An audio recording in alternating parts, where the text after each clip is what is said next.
speaker is a professor in the Michigan School of Art and Design, a researcher in the Material Science Department, paper folder, artist, Matthew Shlian.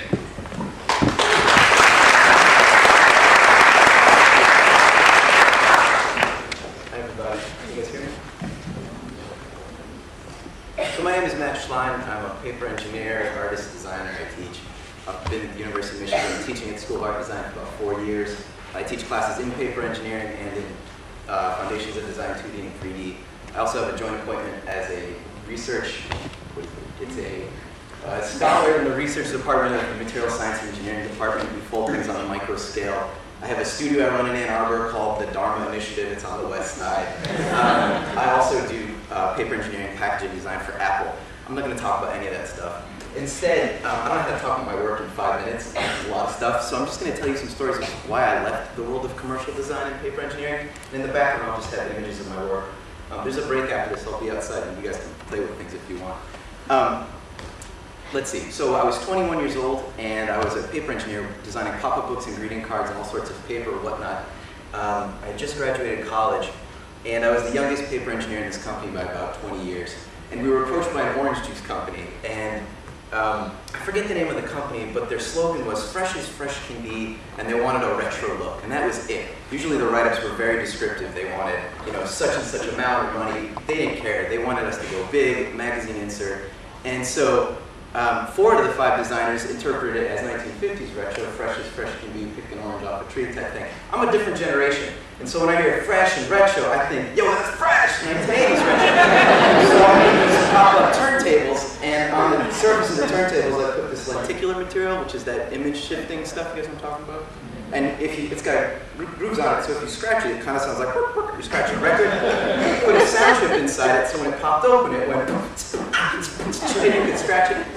And so I'm presenting this to a boardroom of orange juice CEOs. Who are all these 7-year-old white men, and I open it up and I'm like, I interpret this a little bit differently, and I'm scratching it fresh, and I'm getting this look from every single dude at the table. And then they start asking me questions. One guy said, how can you hear the music if you're scratching the record? And then they said they didn't understand hip-hop, they didn't understand anything.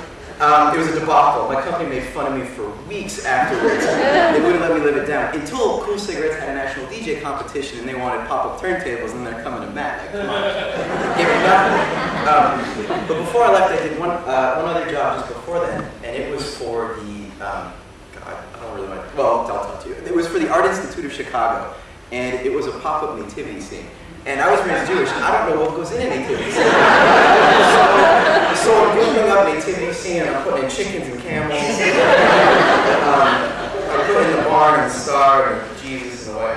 And the more research I'm doing, the more I'm realizing that Jesus wasn't this white guy with a mullet, and he didn't look Canadian. If he was from that part of the world, he obviously had dark skin. He had olive color skin. And so I wanted to be historically accurate, so I made him dark skin. And this is a rush job. It has to go out tonight. And so I make the design, I give it to my project manager, her name is Carol. And she doesn't even look at it, I don't think she was there or something. And so I leave it on her desk, and at about 4:45, she comes in my office like, what's this?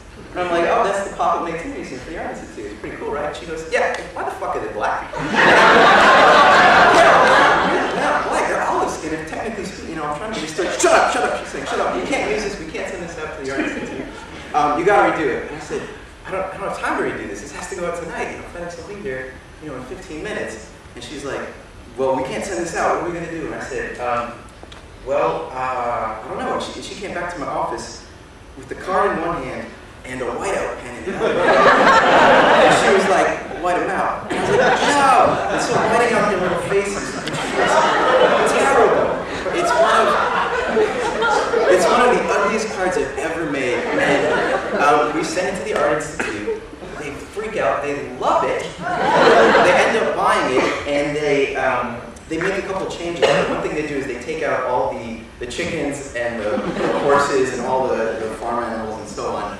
And they erase all the ethnicities, and what they do is they make them silhouette forms. And they make them all, my cat, by the way. And they make them all silver on a blue background, which are Hanukkah colors, which is the weirdest thing. And today, if you go to the Art Institute in Chicago, you can see this card. They still sell it to this day, and it looks